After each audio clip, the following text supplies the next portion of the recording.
देवसुतं देवं कंसचाणूरमर्दनं देवकी परमानन्दं कृष्णं वन्दे जगद्गुरुं गुरुर्ब्रह्मा गुरुर्विष्णु गुरुर्देवो महेश्वरः गुरुसाक्षात् परब्रह्म तस्मै श्री गुरवे नमः। नमोस्तुते व्यासविशालबुद्धे तुल्यारविन्दायतपत्रनेत्रं येन त्वया भारततैलपूर्णः प्रज्वालितो ज्ञानमयप्रदीपः श्रुतिस्मृतिपुराणोक्तम् आलयं करुणालयं नमामि भगवत्पादं शङ्करं लोकशङ्करं शङ्करं लोकशङ्करम्। प्रभू रामचंद्रांना वंदन करताना संपूर्ण रामायणाचा समावेश ज्यामध्ये आहे असं एक श्लोकी रामायण असलेला श्लोक आपण आता म्हणणार आहोत। आदौ राम तपोवनादिगमनं हत्वा मृगं काञ्चनं वैदेही हरणं जटायुमरणं सुग्रीव सम्भाषणं वालीनिर्दालनं समुद्रतरणं लङ्कापुरीदाहनं पश्चात् रावणकुम्भकर्णहननम् एतद्धि रामायणम्। एका श्लोकामध्ये संपूर्ण रामायणाची कथा सामावलेली आहे। विष्णू सहस्रनामाचं चिंतन आपण करत आहोत, मनन आपण करत आहोत आणि आजचा आपला 9वा भाग आहे आणि आज आपण 100व्या नामापर्यंत म्हणजे शतकपूर्ती आज आपण संपन्न करणार आहोत। भारतीय संस्कृतीतले काही वैशिष्ट्य त्यांचं चिंतन आपण करत आहोत। 4 पुरुषार्थ सांगितलेले आहेत, धर्म, अर्थ, काम, मोक्ष। त्यापैकी रोजप्रमाणे एकेका पुरुषार्थाचा विचार आपण करत आहोत। धर्म म्हणजे काय हे आपण समजून घेतलेलं आहे, अर्थ म्हणजे काय याचा आपण कालच विचार केलेला आहे आणि आता 3रा पुरुषार्थ आहे काम। काम शब्दाचा अर्थ होतो इच्छा करणे, वेगवेगळ्या कृती करण्याच्या इच्छा आपल्याला निर्माण होतात। ह्या इच्छा आपल्याला का निर्माण होतात तर आपलं मन विषयांकडे ओढ घेत असतं आणि त्यासाठी माध्यम असतात ती आपली ज्ञानेंद्रिय आणि कर्मेंद्रिय। 5 ज्ञानेंद्रिय, 5 कर्मेंद्रिय आणि 11वं मन हे सतत विषयांकडे ओढ घेत असतं। मग ते योग्य आहे का अयोग्य आहे तर विषयांचा जोपर्यंत आपली इंद्रिय उपभोग घेत नाही तोपर्यंत मनाला तृप्ती मिळत नाही। विषयांचा भोग घेणं चांगलीच गोष्ट आहे, त्यातलं सौंदर्याचा रसास्वाद घेणं चांगलीच गोष्ट आहे। मग डोळ्यांच्या माध्यमातून आपण त्या घटकाचं रूप बघत असतो, त्याचा आकार कसा आहे, रंग कसा आहे, ते दिसायला कसं आहे हे आपण बघत असतो। जिव्हेने रस चाखतो मधुरती, जिव्हा आपल्याला त्या पदार्थाचा रस कसा आहे ते सांगत असते, त्याच्यात आपल्याला षडरस सांगितलेले आहे। कानांनी आपण शब्दांचा बोध घेतो, म्हणजे मी बोलतेय ते शब्द ऐकण्यासाठी आपले कानच तिथं कार्यरत असतात। नाकाने आपल्याला गंधाचा अनुभव होतो आणि त्वचेने आपल्याला स्पर्शाचा अनुभव होतो। 5 ज्ञानेंद्रिय आणि त्याने आपल्याला विविध विषयांचा भोग, विविध विषयांचा आस्वाद कसा घेता येतो तेच आपल्याला परत परत सांगितलेलं आहे। म्हणजे काम ही गोष्ट वाईट नाहीये, किंबहुना ते आपल्या जीवनात आवश्यक आहे। काहीतरी करण्याची इच्छा जेव्हा आपल्या जीवनात निर्माण होईल त्याच वेळेस आपण काहीतरी स्वतःला सिद्ध करू शकणार आहोत. जर काहीच केलं नाही तर आपल्या जीवनाला, आपल्या जगण्याला अर्थच राहणार नाही. म्हणून अथर्व वेदामध्ये काम, इच्छा ही सर्वश्रेष्ठ महान वैश्विक शक्ती मानली गेलेली आहे. यामध्ये असं म्हटलेलं आहे की कामरूपी बाण हृदयाला विद्ध करतो आणि त्याचे जे पंख आहेत ते वेदनामय आहे. बाणाचा अग्रटोक जे आहे ते अभिलाषा आहे आणि बाणाचा मागचा भाग जो आहे ती इच्छा आहे. ती इच्छा अग्नी समान आहे. अग्नी जेव्हा मर्यादित स्वरूपात असतो, म्हणजे आपल्या स्वयंपाकघरात चुलीमध्ये जेव्हा आपण अग्नी प्रज्वलित करतो तेव्हा ती आपली उदरतृप्ती करणारा अग्नी असतो. आणि जेव्हा बाहेर कुठेतरी आग लागते आणि ती विध्वंस करणारी असते तेव्हा तो विनाशक अग्नी असतो. अग्नी हा विषय पण खूप सुंदर आहे आणि अग्नीवरती खूप सारं साहित्य, खूप सारी माहिती आपल्याला वेदांमध्ये सांगितलेली. जात वेद असं त्याला संबोधलेलं आहे. वेगवेगळ्या ठिकाणचा अग्नी वेगवेगळं काम करतो. हा कामाग्नी आहे. हा कुठे निर्माण होतो तर हा आपल्या मनात, हृदयात निर्माण होतो. म्हणजे एखाद्या व्यक्तीवरती आपलं प्रेम असतं तेव्हा ते प्रेम आहे हे सांगण्यासाठी आपण शब्द काय वापरतो? तू माझ्या हृदयात वसलेली आहे. आणि भगवंत पण काय सांगतात? ममैवांशो जीवलोके हृदये सन्निविष्ट. हृदये सन्निविष्ट म्हणजे हृदयाचंच ठिकाण सांगते. हृदय हे फिजिकली कुठे आहे आपल्याला नक्की लोकेट करता येतं, पण मन कुठे आहे हे मात्र आपल्याला सांगता येत नाही. आणि मन हे अतिशय चंचल आहे. चापल्य हा गुण त्याचा सांगितलेला आहे. मग कामाचं योग्य प्रमाणात सेवन केलं तर आपल्या आनंदाची वृद्धी होते. धर्माधिष्ठित काम असेल तर तो आपल्यासाठी लाभदायक आहे. कुटुंबाची आकृती पूर्ण होण्यासाठी काम हा महत्त्वाचाच आहे आणि त्या कामातून संतती निर्माण व्हावी अशा पद्धतीने कामाची तृप्ती झाली पाहिजे. जर ती फक्त वासनाच असेल आणि त्यामध्येच आसक्त होऊन अहोरात्र जर मनुष्य कामाधीन झाला तर तो काम हा गुण किंवा काम हा पुरुषार्थ त्याच्या मनावर, बुद्धीवर आणि शरीरावर अधिराज्य गाजवायला. म्हणजे कामाची अधिसत्ता असावी पण अधिराज्य नसावे.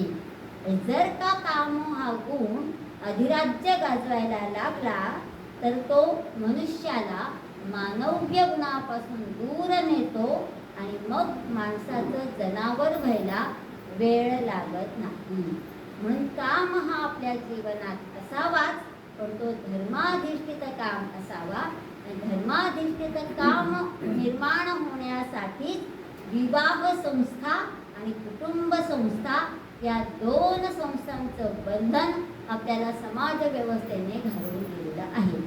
जोपर्यंत या व्यवस्था सुरळीतपणाने चालतात, सुव्यवस्थितपणाने चालतात, तोपर्यंत समाज व्यवस्था ही स्थिर राहते. जेव्हा या संस्थेमध्ये दोष निर्माण होतात तेव्हा समाज व्यवस्था विस्कळीत झालेली आपल्याला दिसते. जे आजचं कलियुगातलं दृश्य आपल्याला दिसते. अनेक वृद्ध माता पिता आपापल्या घरी एकटे राहतात आणि मुलं मात्र उपजीविकेच्या निमित्ताने परदेशात आहेत या परगावी आहेत. दुसरं आपल्याला म्हणता येईल की मुलांची आणि मुलींची विवाहाची वय उलटून जात आहे. अजून नको, थांबा थोडं. ते थोडं थांबा करता करता तिशी कधी उलटून जाते हे कळत नाही आणि मग तो अतृप्त काम जो असतो, स्त्री असो किंवा पुरुष असो, योग्य वयातच ती कामाची तृप्ती झाली तर त्याच्यात विकृती येत नाही. म्हणून विवाहाचं वय काय असावं तर 18 वर्ष पूर्ण. सज्ञान, कायद्याने सज्ञान झालं किंवा ग्रॅज्युएट झालं की लगेच विवाह होणं आवश्यक असतं. पण आपल्याकडे उच्च शिक्षण आहे, नंतर नोकरी आहे, अनुभव आहे, स्थिरता आहे, करत करत आपली 30ची 40शी सुद्धा कधी कधी उलटून गेलेली दिसते. मग विवाह व्यवस्थेतच स्थैर्य नसेल तर कुटुंब व्यवस्था स्थिर होत नाही, आणि कुटुंब व्यवस्था स्थिर नसेल तर समाज व्यवस्था ही विस्कळीत झालेली दिसते. या सगळ्याच्या मुळाशी फक्त आहे काम. आणि काम ही इच्छा आहे, वासना आहे. त्याच्यातून जर पूर्तता आपल्याला हवी असेल तर धर्माचं अधिष्ठान असणं अत्यंत आवश्यक आहे. कुठल्याही पुरुषार्थाला अर्थ आणि काम दोघांनाही साधन म्हणून मानायचं आहे, आणि ते धर्माधिष्ठित असेल तरच आपल्या स्वतःचाही आत्मविकास होणार आहे, आणि त्याबरोबर भौतिक उन्नतीसोबत आध्यात्मिक उन्नतीही होणार आहे. भगवंतांचं नामस्मरण आपण करतो आहोत, रोज विविध नामांचा अर्थ आपण समजून घेत आहोत. आणि हे नामस्मरण कशासाठी करायचं, तर मनुष्य जन्म आपल्याला मिळालेला आहे, तर या चारही पुरुषार्थांची प्राप्ती करणं हेच मनुष्य जीवनाचं ध्येय आहे. मग एक एक पुरुषार्थ आपण समजून घेतो. 9वा श्लोक आज आपण बघणार आहोत. सुरेश शरणं शर्म ईश्वरेता प्रजा भव अह संवत्सरो व्यालः प्रत्यय सर्वदर्शन. असा ओम विष्णू घोषत्कारोपासून घेता की तो 10वा श्लोक आहे आणि असा 23वा.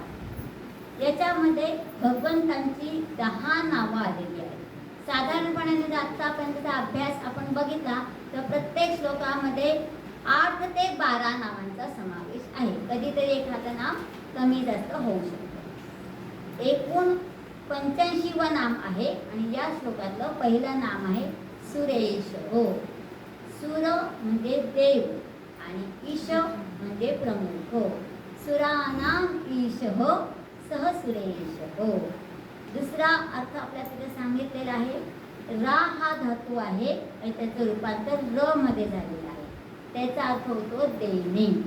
आणि सु हा उपसर्ग आहे, त्याचा अर्थ होतो शुभ, चांगल्या गोष्टी देणारा, शुभ देणारा म्हणजेच कल्याण करणारा. पवित्र मंगलम परम हीच शृंखला आपल्याला पुढे आलेली दिसते. 86वावं नाव सांगितलेलं आहे शरणम. अन्यथा शरणम नास्ति त्वमेव शरणम मम. शरण कुणाला गेलं पाहिजे. संस्कृतमध्ये असा नियम आहे की ज्याला शरण जायचं त्याची द्वितीया विभक्ती करायची. मग आपल्याकडे म्हणतात बुद्धं शरणं गच्छामि, श्रीकृष्णं शरणं मम. म्हणजे योग्य ठिकाणी मी शरण गेलो तर. आता शरण जायचं म्हणजे काय, तर आश्रयस्थान मिळालं पाहिजे. मग जसं मी खूप दूरवर प्रवास करून गेलेलो आहे, एखाद्या तीर्थक्षेत्री गेलेलो आहे, रात्र झालेली आहे आणि मला राहायची व्यवस्था पाहिजे आहे, तर आपण एखाद्या धर्मशाळेमध्ये किंवा हॉटेलमध्ये राहण्याची व्यवस्था करतो. तो आपला तात्पुरता निवासस्थान असतो, तो तात्पुरता आश्रय आपण घेतला. मंदिरात जातो तेव्हा आपण सांगतो देवाची ये द्वारी उभा क्षणभर, पण ते क्षणभराचंच आश्रयस्थान असतं. आपलं घर आपण म्हणतो माझं घर आहे, घराच्या दारावरती आपल्या नावाची पाटी असते माझं घर. पण हे माझं घर कुठपर्यंत, मी आहे पर्यंत. मग ही जी सगळी आश्रयस्थानं आहेत ती तात्पुरती आहेत.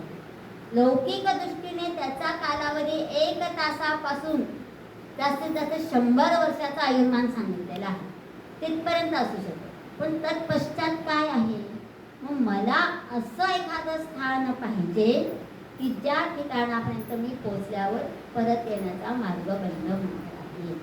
मग ते असं स्थान कोणतं आहे, तर परमात्म्याचं स्थान.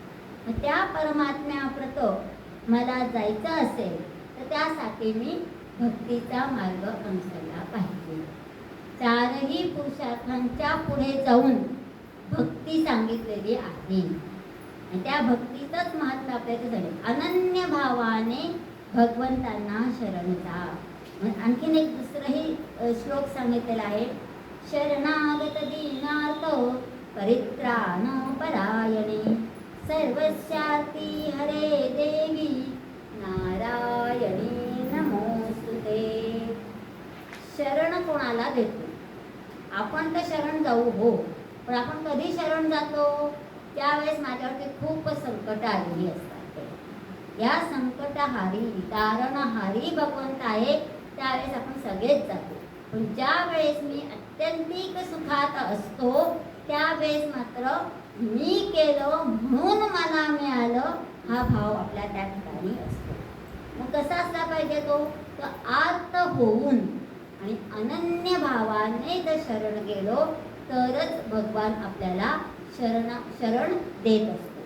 शरण देणारा कोण आहे आणि शरण जाणारा कोण आहे, या दोन्ही गोष्टी महत्त्वाच्या आहेत. आणि सर्वांचा आश्रयस्थान तोच आहे, त्याच्या प्रत पोहोचलं की आपल्या जीवनातील दैन्य नाहीसं होतं.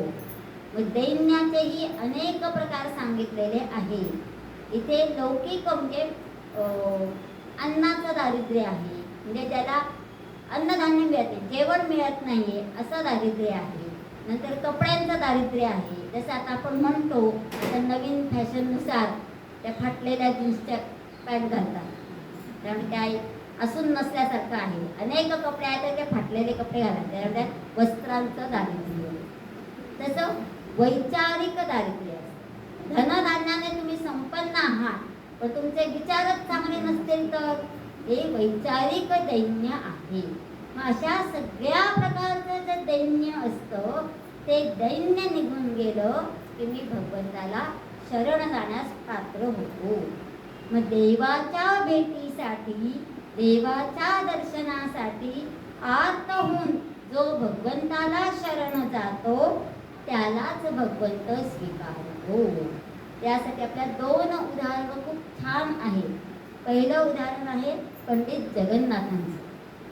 अनेक ठिकाणी भारतामध्ये भ्रमण करून काशी क्षेत्री पंडित जगन्नाथ गेलेले आहेत. अतिशय उद्विग्न मनस्थितीमध्ये आहे. वैयक्तिक सुखदुःख तिथे कुठलेहीच नाही. समाजाची धर्माची अवस्था बघून त्यांना अतिशय उद्विग्नता आलेली आहे आणि गंगा घाटाच्या पायरीवरती ते बसलेले आहेत. असं म्हटलेलं आहे की माझी ही जी उद्विग्नता आहे, माझं हे जे सगळं नैराश्य आहे, हे जर मी गंगा मातेजवळ व्यक्त केलं तर ती प्रवाही माता आहे, ती पतितांनाही पावन करणार आहे. आणि असं अनन्य भावाने गंगा मातेला शरण जाऊन जगन्नाथांच्या मुखातून गंगेची प्रशंसा सुरू झालेली आहे. एक एक श्लोक गंगा मातेचं वर्णन करताना ते म्हणतात. अतिशय सुंदर गंगा लहरीचं स्तोत्र आहे. आणि असं करता करता जितक्या आर्ततेने पंडित जगन्नाथांनी गंगामाईला हाक मारलेली आहे, तोच अर्थभाव भगवंताला भक्ताला भेटण्यासाठी तितकीच ओढ लागलेली आहे. ती गंगा माता ही एक एक पायरी चढून घाटावरती येत आहे. आणि जगन्नाथ पंडित मात्र इतके इतके एकरूप झालेले आहेत त्या स्तवनामध्ये की 52व्या पायरीपर्यंत ती गंगा नदी आलेली आहे. आणि त्यांनी 52व्या श्लोकाचं उच्चारण करत असतानाच गंगा नदीमध्ये विलीन झालेले आहेत, तरी त्यांना भान राहिलेलं नाही.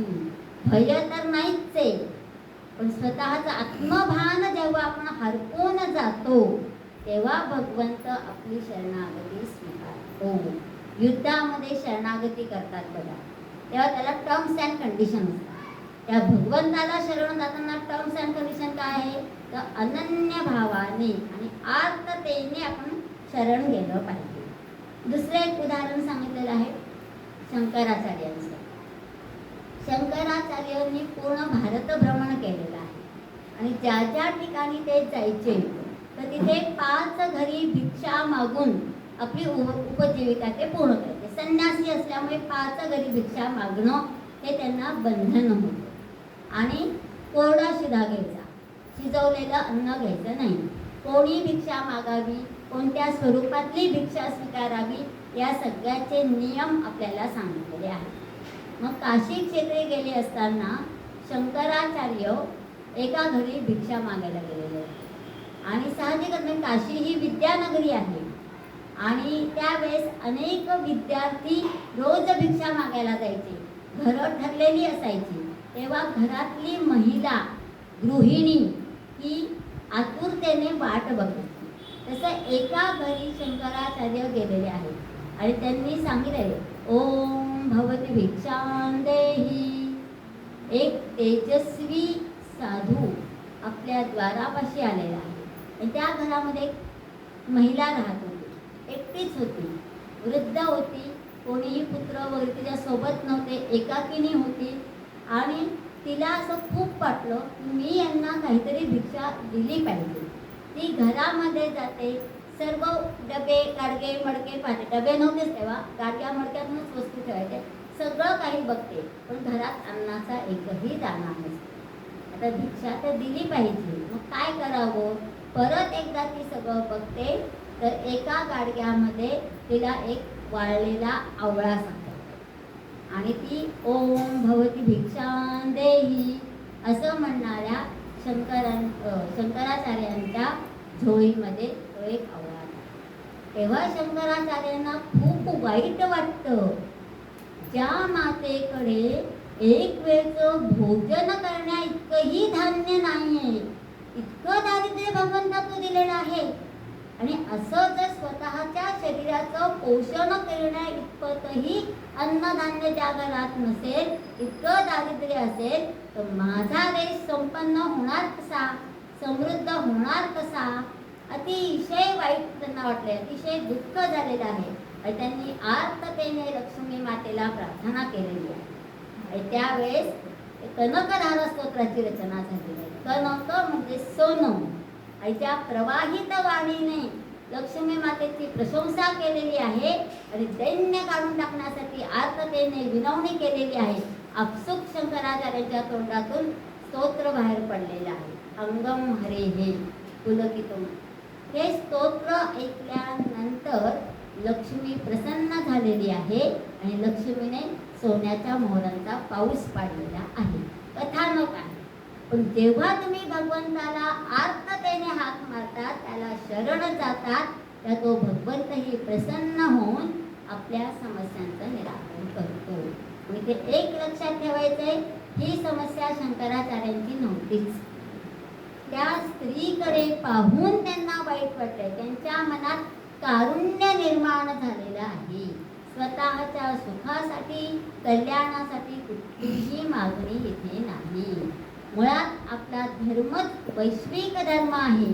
म्हणून पसाय दानामध्ये संत ज्ञानेश्वरांनी पण आता विश्वात्मके देवी, विश्वाच्या कल्याणासाठीच केलेल्या सगळ्या प्रार्थना आपल्या हिंदू धर्मामध्ये, वैदिक धर्मामध्ये आढळलेल्या आहेत. मग अशा या परमात्म्याला, सर्वश्रेष्ठ भगवंतालाच आपल्याला शरण जायचं आहे. पण डायरेक्ट वरच्या पायऱ्यावरती आपल्याला जाता येत नाही, लिफ्टचा उपयोग तिथे करता येत नाही. पण साधनेच्याच मार्गाने आपल्याला तिथे जायचं आहे. म्हणून पुढचं नाव आलेलं आहे शर्मो. श्रू धातूपासून शर्मन हा शब्द तयार झालेला आहे. शर्मनचा अर्थ होतो कल्याण, सुख. शर्मन या नामातून आपल्याला सुखाचा त्याग सूचित केलेला आहे. सुख प्रत्येकालाच हवं असतं. सुख म्हणजे सांगा नक्की काय असतं? बरोबर, हे सुख व्यक्ती परत्वे बदलणार असतं. मला ज्याच्यात सुख वाटेल त्याच्यात तुम्हाला वाटेलच असं नाही. किंवा जसं आपण इथं प्रत्यक्ष रोज श्रवण करण्यासाठी वेळ काढून आवर्जून उपस्थित राहतो, इथे जो आपल्या श्रवणाचा अमृतानुभव मिळतो तो यूट्यूबवरती ऐकून मिळेल का? नाही मिळणार. कारण की यूट्यूबवर ऐकताना एका हाताने आपण काम करत असतो आणि कान शब्दांकडे असतात. त्याच्यात मध्येच डोर बेल वाजते, कोणीतरी हाक मारतो, तो डिस्टर्बन्स आपल्याला. मग तो प्रत्यक्ष अनुभव आपल्याला घेतो. ते सुख इथे येऊन ऐकण्यात मला जे सुख आहे, किंवा एखादा सुंदर पदार्थ आपल्याच हाताने बनवून आपल्या कुटुंबातील व्यक्तींना खाऊ घालण्यात मातेला जे सुख मिळतं, अशा सुखांचा किंवा भौतिक सुखांचा त्याग इथे सुचवलेला आहे. इथे समर्थ रामदासांनी सांगितलेलं आहे, बहु हिंडता सौख्य होणार नाही, शिनावे परिणाते हित काही, विचारे बरी अंतरी बोध कीजे, मना सज्जना राघवी वस्ती कीजे. तुम्ही जगभर फिरलात, हे केल्याने देशाटन हे पण समर्थांनीच सांगितलेलं आहे, पण संदर्भ वेगवेगळा आहे. जगभर फिरल्याने तुमच्या डोळ्यांना सुख मिळणार. सृष्टीतली सगळ्या सौंदर्याचा रसपान तुम्ही करू शकता, हा एक मार्ग आहेच. पण त्याही पलीकडे जाऊन मना सज्जना राघवी वस्ती करावी. आपल्या मनामध्ये जेव्हा राम बसावा लागेल, बसला जाईल, तेव्हाच आपल्याला परमात्मापुढे जाण्याचा मार्ग प्राप्त होणार आहे. आणि त्यासाठी आपल्याला सुखाचा त्याग करावा लागेल. AC रूममध्ये न बसता गुहेमध्ये गिरिकंदरामध्ये जाऊन तपश्चर्या साधना करावी लागेल. तेव्हा असं नाही म्हणायचंय इथे ACच नाही आहे, इथे वायफायचं कनेक्शनच नाही आहे, इथे नेटवर्कच मिळत नाही आहे. अशा या सर्व भौतिक सुविधांचा त्याग करायला आपल्याला इथे सुचवलेलं आहे. आणि समर्थांनी पण आपल्याला ते सांगतात. सुख आनंद तो परमात्मा साक्षात सुख स्वरूप आहे. ज्या वेळेस आपल्याला ती अनुभूती येते किंवा एखादा साक्षात्कार होतो, त्यावेळेस जो आनंद आपल्याला होतो ते खरं सुख आहे, असं आपल्याला इथे सांगितलं. 88वं नाव आहे विश्वरेता. विश्व म्हणजे काय हे आपण पहिल्याच दिवशी समजून घेतलेलं आहे. रेतस म्हणजे कारण, विश्वाचं कारण असलेला, विश्व निर्माण करणारा तोच आहे आणि विश्वात व्यापून राहिलेलाही तोच आहे. म्हणून ज्याच्यामुळे विश्व निर्माण होतं, ज्याच्यामुळे विश्वाचं नियंत्रण केलं जातं आणि ज्याच्यामुळे विश्वाचा नाश होतो. उत्पत्ती स्थिती लय या तीनही तत्व त्याच्या ठाई एकत्रित आलेले आहे, तो विश्वरेता. पुढचं नाव त्यालाच पूरक आलेलं आहे प्रजाभव. जसं आपण आधी धर्ता नाव ऐकलंय, भरता नाव ऐकलंय, तसं भारह नाव आहे, तसं प्रजाभव. विश्व निर्माण केलेलं आहे, तर त्या विश्वाचं पोषण करण्याची जबाबदारी माझीच आहे. म्हणून तो विश्वाचा निर्माता आहे आणि प्रजाभव, प्रजेचं पोषण करणाराही आहे. 90वं आणि 91वं नाव आहे अहसंवत्सर. कालमानाशी निगडीत ही नावं आपल्याला सांगितलेली आहे. आता एक साधासा प्रश्न पडतो बघा, भगवान विष्णू कधी होऊन गेले? जसं आपल्याला प्रभू रामचंद्र कधी होऊन गेले, भगवान श्रीकृष्ण कधी होऊन गेले, याचं कालगणनेने ठराविक गणित केलं की आपल्याला ते गणित सांगता येतात. प्राध्यापक निलेश ओक नावाचे सर आहेत, ते त्यांच्या व्याख्यानामधून नेहमी सांगतात. एक सोपं तत्व आहे, 7चा पाढा लक्षात ठेवायचा. आजपासून 7000 वर्षांपूर्वी महाभारत घडलं. 7 दुणे 14, 14,000 वर्षापूर्वी रामायण घडलं आणि 21,000 वर्षांपूर्वी वेद काल त्याला आपण म्हणतो असा घडला आहे. ते त्याचं असं प्रमाण ते सिद्धही करतात. पण 7,000, 14,000 आणि 21,000 वर्षांपूर्वी घडलेल्या गोष्टी आजही तितक्याच प्रमाणित आहेत आणि तंतोतंत आचरणात आणता येणाऱ्या आहेत. हे शाश्वत तत्वज्ञान आपल्या चिरंतन अशा वैदिक संस्कृतीने आपल्याला दिलेलं आहे. मग अहह म्हणजे काय? आपण अहोरात्र शब्द वापरतो. अहोरात्र म्हणजे दिवस आणि रात्र, तसा अहह म्हणजे दिवस. आता या दिवसाचं वैशिष्ट्य काय आहे?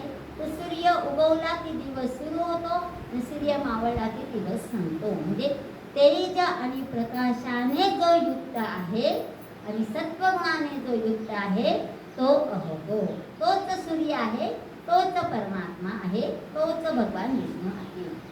91वं नाव आहे संवत्सर. संवत्सर हे आपण वर्षाला समानार्थी शब्द आहे. आता कोणता संवत्सर चालू आहे?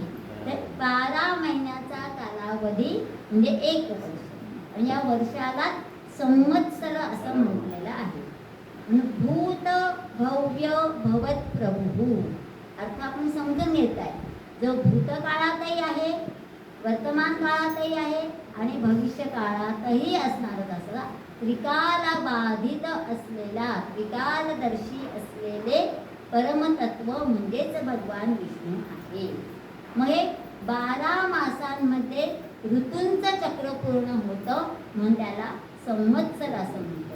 आणि कालगणनेचा अभ्यास केला की आपण बघतो निमिष, घटिका, दिन, सप्ताह, पंधरवडा, मास, संवत्सर, 12 वर्ष झाले की एक तप आणि नंतर युगानंतर 4ही युग झाले की एक कल्प. अशी ही कालगणना वाढत गेलेली आहे. आपल्याला वर्षांचे हिशोब सध्या लक्षात ठेवायचे. दुसरा अर्थ सांगितलेला आहे संवत्सर मध्ये सम अधिक वस घातलेला. वस म्हणजे राहणे. संवसती भक्तांमध्ये जो राहतो, भक्तांमध्ये जो वस्ती करतो तो संवत्सर. मग परत प्रत्येक जीवाच्या ठिकाणी अंश रूपामध्ये परमतत्व ते वसलेलंच. 92वा नाव आहे व्यालह. व्यालह शब्दाचा अर्थ होतो हिंस्र जनावर किंवा सर्पालाही उद्देशून व्यालह शब्द म्हणलेला आहे. इथे आपल्याला वरती अहह संवत्सर 2 नाम कालगणनेशी संबंधित दिले आणि हा इथे व्यालह सर्पाशी संबंधित दिला. म्हणजे काल सर्प असा जोडून अर्थ आपण घेतला तर हा काल सर्प काय करतो तर प्रत्येक युगानंतर प्रलय होतो, सृष्टीचा नाश होतो आणि मग कोणीतरी एक मनु असतो, तो मनु येऊन परत सृष्टी निर्माण करतो.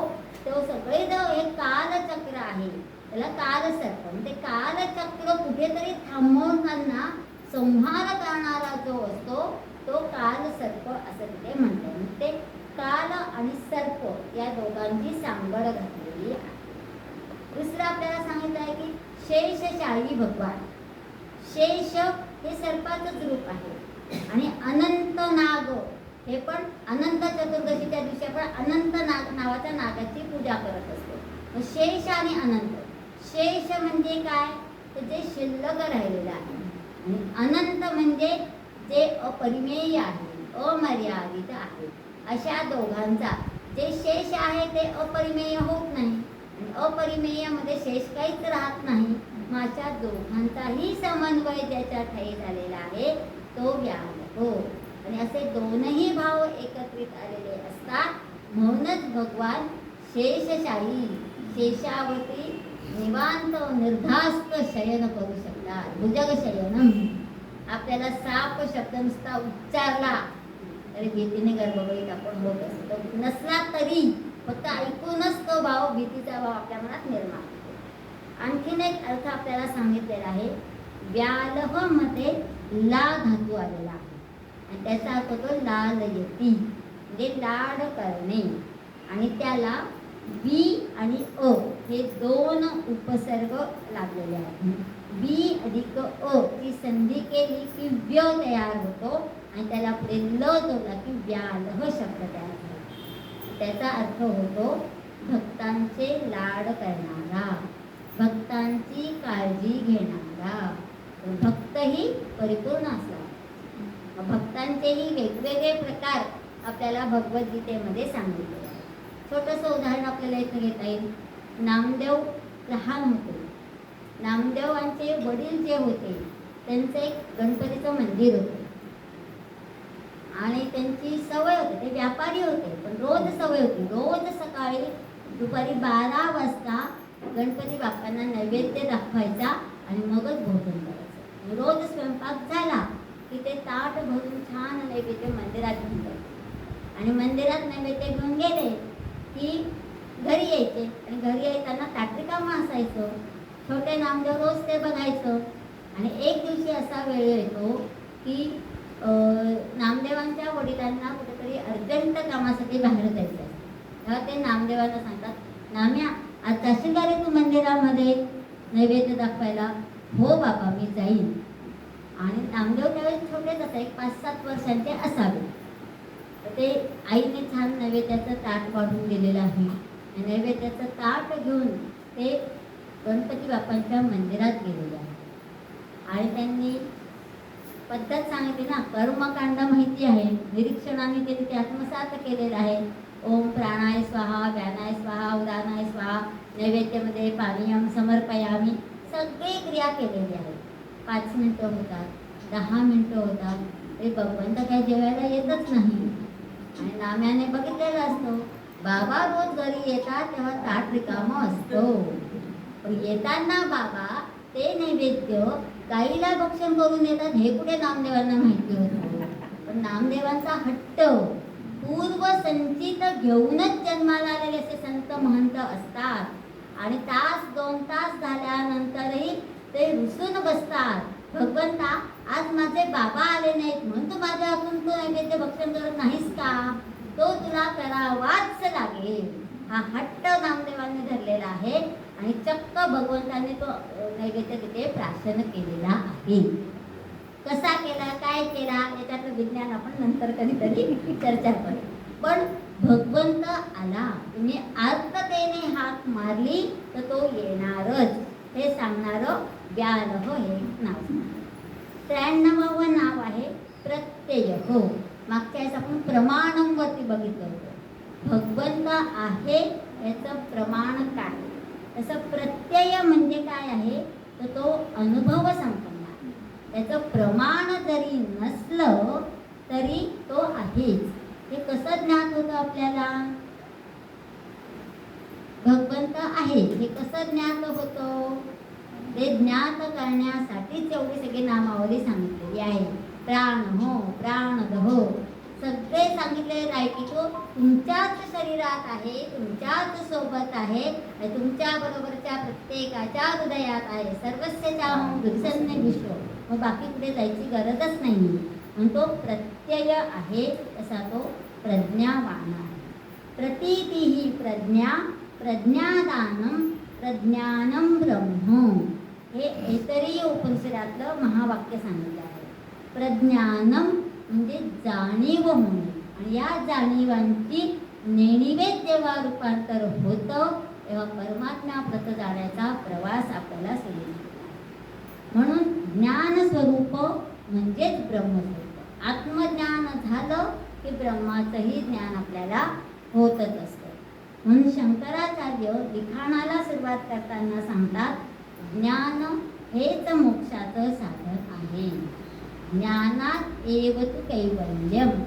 प्रत्येक ठिकाणी प्रत्येक गोष्टीचं परिपूर्ण ज्ञान मिळवणं म्हणजेच मोक्ष मिळवणं असं आहे.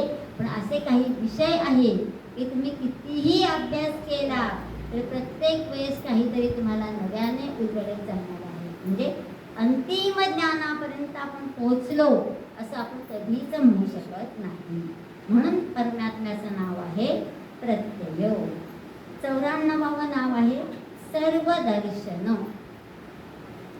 सर्व नेत्रांनी ज्याचं दर्शन होतं ते, म्हणजे डोळ्यांनी आपण ज्याला बघू शकतो तो. भगवंताचं सगुण साकार रूप आहे हे आपल्याला नेत्रांनी घेता येईल.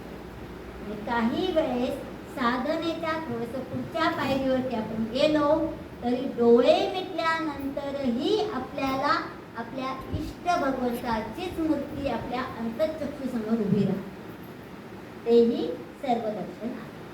आणि दुसरा अर्थ आपल्याला त्याच्यात सांगितलेला आहे, ज्याला सर्व काही दिसते तो आहे अंतर्यामी भगवान. प्रत्येकाच्या हृदयात जो बसलेला भगवंत आहे तो सगळं काही बघत असतो, फक्त काही ऍक्शन करत नाही. साक्षी म्हणजे तो सर्व काही बघतो आहे. अंतर्यामी तोच बसलेला आहे आणि तरीही तो फक्त बघण्याचं काम करतो आहे. तिथे मी बोलणार नाही. आपल्याकडे आय विटनेसला महत्व आहे. इयर विटनेस ऐकल्यापेक्षा बघण्याला जास्त महत्व दिलेलं आहे. म्हणून आपल्यालाही रेडिओपेक्षा TV आवडतो. दृकश्राव्य माध्यम हे कधीही जास्त प्रभावी असते. रेडिओ पण चांगलाच आहे, आपली पिढी रेडिओवरतीच जगलेली आहे, पण दृकश्राव्य माध्यम हे जास्त प्रभावी असते. याच्यात पण एक कथा आपल्याला सांगता येईल.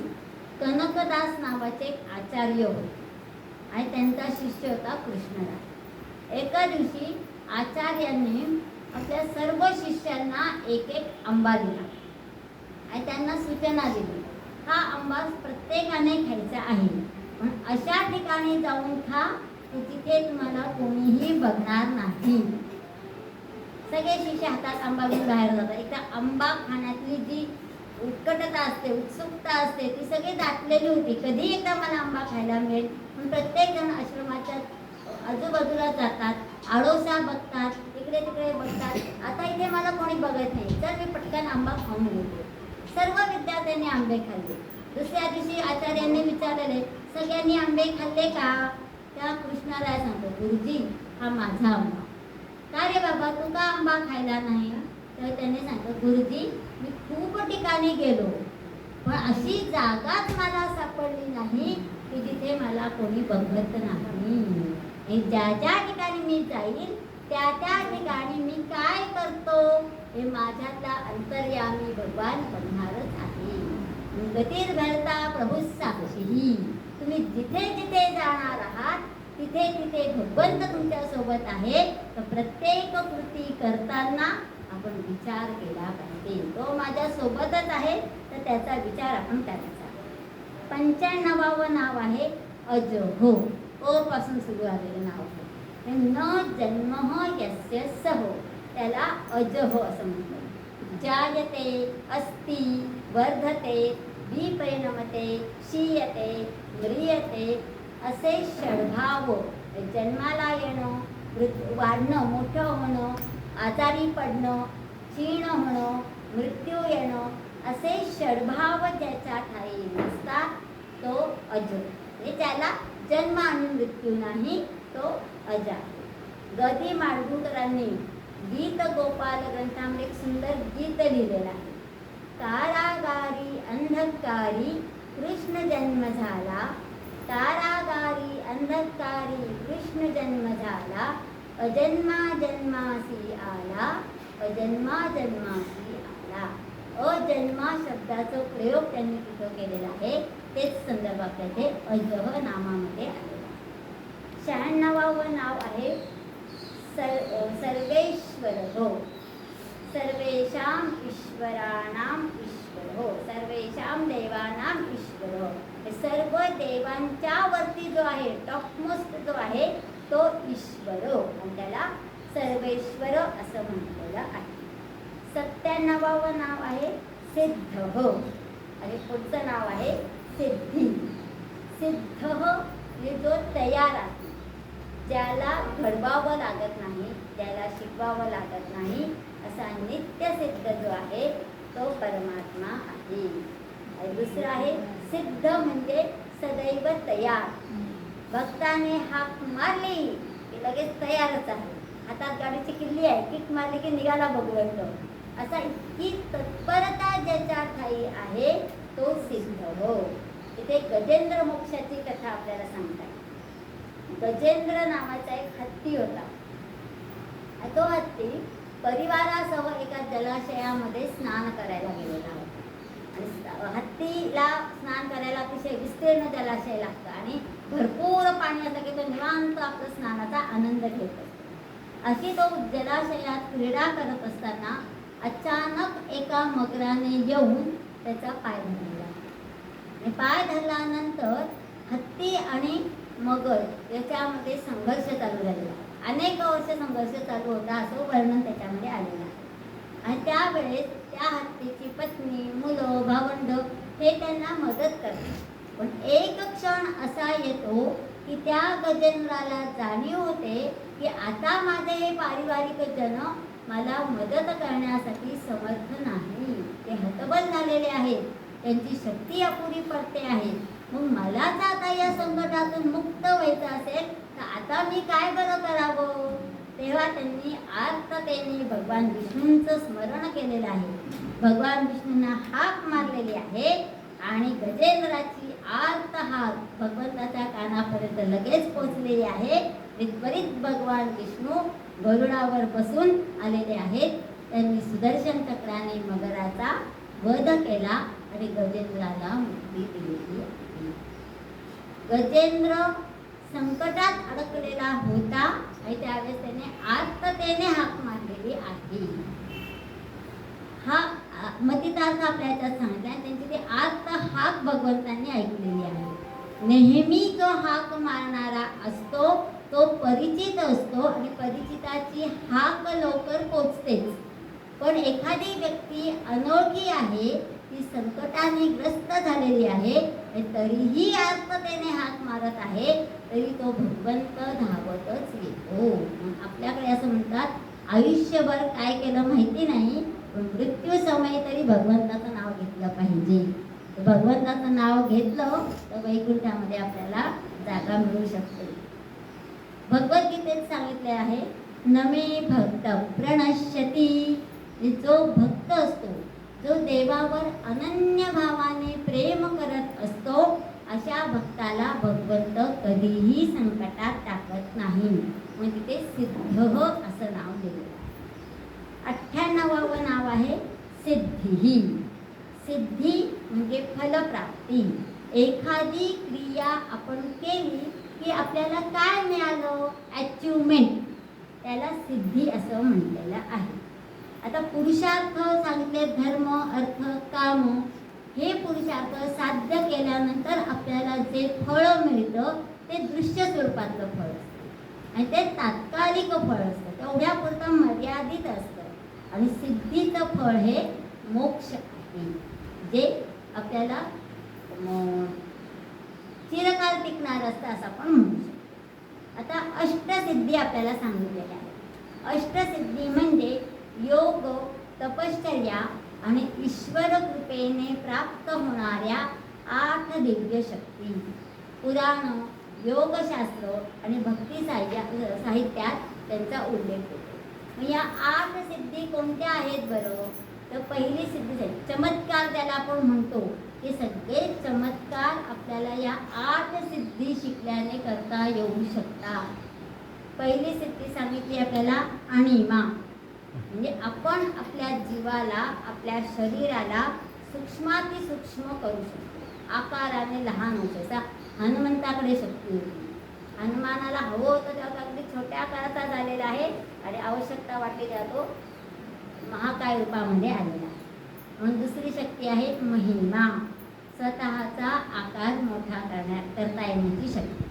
तिसरी आहे गरिमा, अत्यंत जड होणारी. भीमाचं गर्वहरण ज्यावेळेस करायचं होतं ते असं जड काया आपल्याला धारण केले दिसते हनुमंतांनी.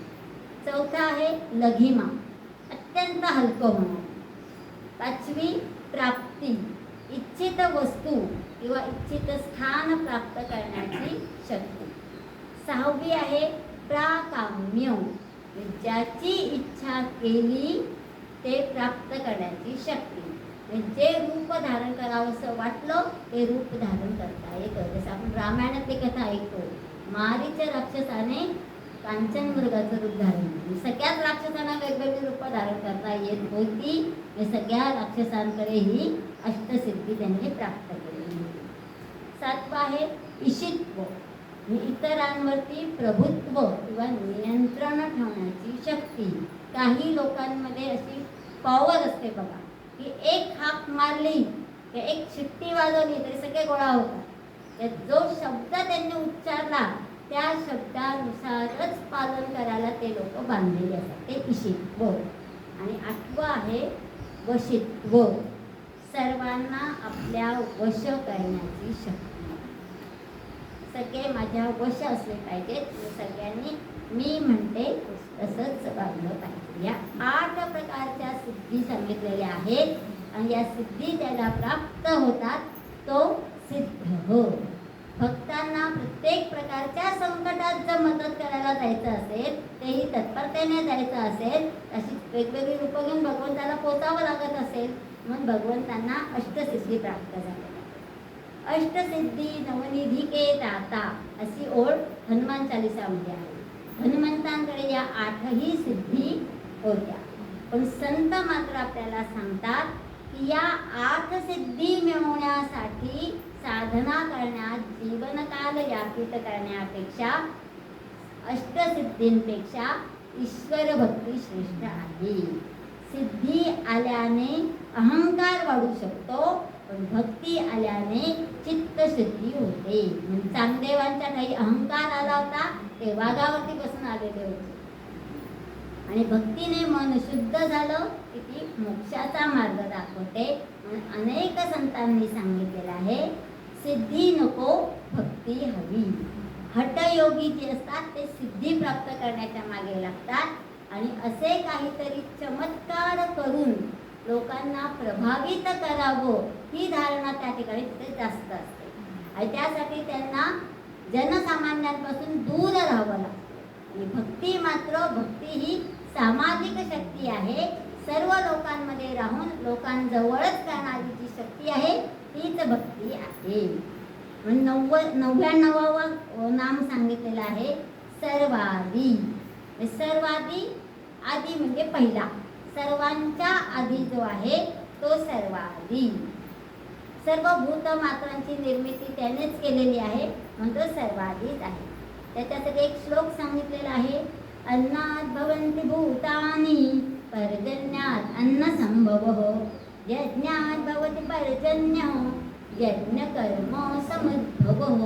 कशातून काय निर्माण होतं याची एक आपल्याला साखळी दिलेली असते. त्या प्रत्येक साखळीच्या अन्नापासून पंचमहाभूत निर्माण होतात. म्हणजे अन्न भक्षण केलं तरच आपलं शरीर, जीव अस्तित्वात राहतो. ते पंचमहाभूत नाही आता घेता तर भूत म्हणजे सृष्टीतला प्रत्येक घटक जीव. नंतर पर्जन्यात अन्न संभव, पाऊस पडला तरच अन्न निर्माण होतंय. आणि यज्ञ केला तर पाऊस पडतो आहे. आणि यज्ञामध्ये काय करायचं आहे तर कर्म करायचं आहे.